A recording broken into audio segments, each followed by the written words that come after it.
कल का प्रश्न में था इकोसिस्टम क्या होता है, किसी को आया नहीं है, सब कोई पेपर में छोड़ दिया है। इकोसिस्टम क्या होता है ये बता, नहीं क्या मालूम, बताया था ना कल ये, जिसमें क्या आ जाएंगे, जिसमें निर्जीव भी आ जाएंगे और सजीव भी आ जाएंगे, दोनों मिलकर क्या करते हैं, इस इकोसिस्टम को बनाते हैं। इकोसिस्टम कौन आ जाएगा, लिविंग बींग्स और नॉन लिविंग। मॉर्निंग, कैसे हो, ठीक हो, कहाँ से ठीक हो गए, पेपर का लग गया बढ़िया, कॉपी जांच हो गया है लेकिन नंबर नहीं मिला, रिवीजन कराने के क्या कर रहे थे बताओ, हाँ बोला था ना जाके पढ़ लो, एक साल तो पूरा बर्बाद कर दियो, हाँ हंसी आ रहा है, ठीक है हंसी तो गायब होगा इस बार कंफर्म है, हंसी गायब होगा।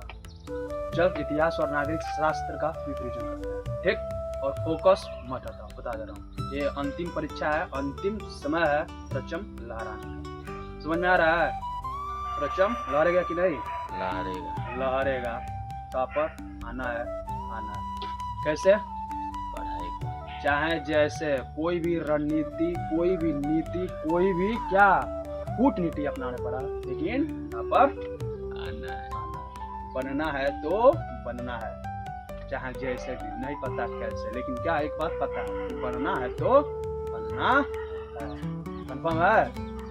चलो, भारतीय वन सेवा, इसकी शुरुआत 1864 ईस्वी में हुई थी।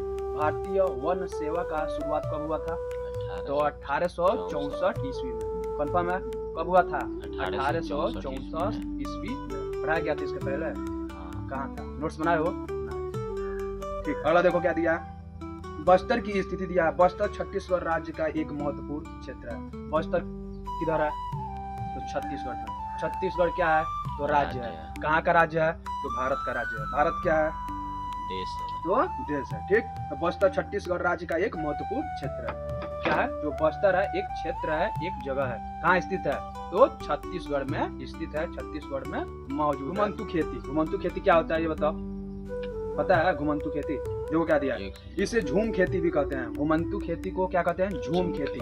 अगले वाला जो चैप्टर था उसको डिटेल में पढ़ाया गया था, इसको क्या क्या कहते हैं, किस जगह पर कहते हैं, इसको क्या कहते हैं, झूम खेती। पहला पॉइंट क्या लिख दोगे, इसको झूम खेती कहते हैं, किसको, घुमंतु खेती को। दूसरा पॉइंट देखो, जहाँ जंगलों को साफ करके थोड़े समय के लिए फसल उगाई जाती है। झूम खेती क्या होता है बॉस, जहाँ जंगलों को साफ करके थोड़े समय के लिए क्या की जाती है, खेती की जाती है, कितने समय के लिए, तो थोड़े समय के लिए, ज्यादा समय के लिए नहीं, इसको क्या बोलते हैं, झूम खेती। झूम खेती को क्या बोलते हैं, घुमंतु खेती, कंफर्म है। तो आगे बढ़ते हैं, क्या बता रहा है, विश्व युद्ध के कारण जंगलों को क्या हुआ, अंधाधुंध कटाई होने लगी। किसके कारण जंगलों की कटाई शुरू हो गई, विश्व युद्ध के कारण।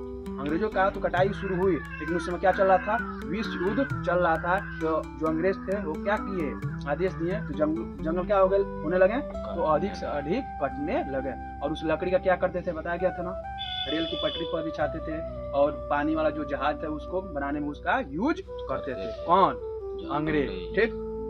तो उसी समय जब युद्ध चलने लगा तो जंगलों क्या होने लगा, अधिक कटाई होने लगा। इससे क्या हुआ, इससे जो पारिस्थितिक तंत्र है यानी इकोसिस्टम है वो क्या हो गया, तो टोटली डिस्ट्रॉय। ध्यान दो इधर, अफ्रीका का सबसे प्राचीन यानी प्राचीन मीन्स क्या होता है, तो सबसे पुराना चरवाहा, उसका क्या नाम है, तो मसाई। क्या नाम है, मसाई। मसाई क्या होता है, तो अफ्रीका का सबसे पुराना चरवाहा का कबीला, ठीक है, उसी को बोलते हैं मसाई।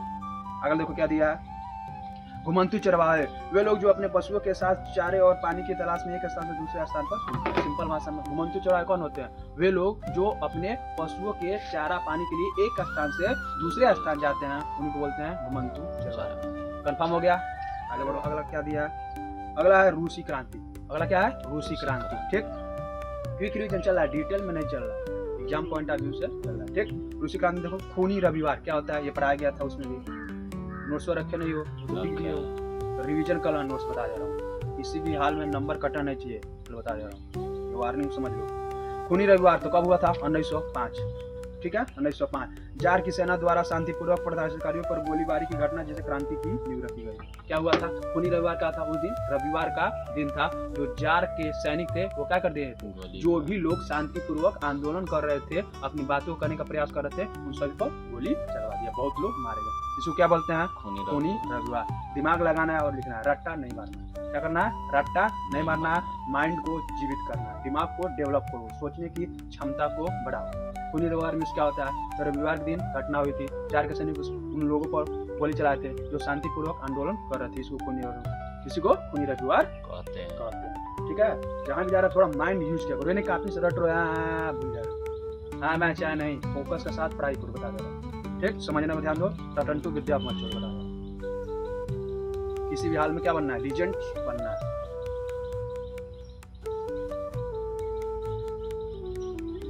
अगर दिया, ठीक है, खूनी रविवार समझ में आ गया। अगला दिया है अप्रैल थीसिस। क्या दिया? April thesis. देखो क्या दिया, लेनिन द्वारा रखी गई 3 मांगे। अब दिया अप्रैल थीसिस। ये क्या होता है? इसमें जो लेनिन जो था वो कितनी मांग रखता है? अब 3 मांग रखता है। कितनी मांग रखता है? 3 मांग। किसमें? अप्रैल थीसिस में।